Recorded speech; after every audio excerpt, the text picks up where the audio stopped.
In the heart of the bustling city of Gaza, there was a young boy named Sami.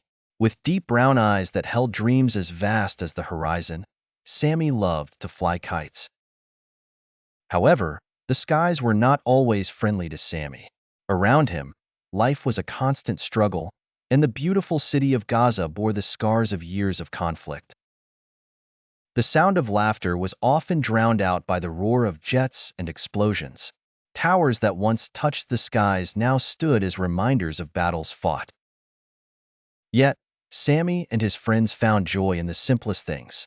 Though food and medicine were scarce, and the days were often filled with uncertainty, they would gather at the beach, crafting kites out of sticks and scraps of paper.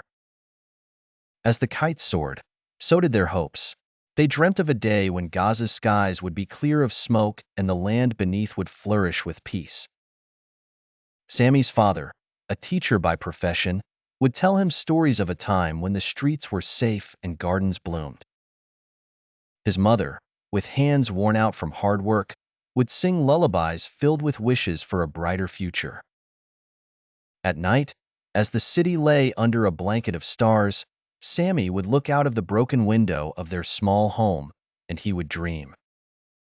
He would dream of a unified land where everyone lived in harmony, where his friends could play without fear, and where the sound of laughter would never be silenced. The resilience of the Palestinian people stood as tall as the ancient olive trees that dotted the land. Despite the hardships, they continued to hope, to dream, and to fight for their rightful freedom. Through Sami's eyes, we see the strength and courage of a nation always yearning for peace, ever bound by love for their homeland.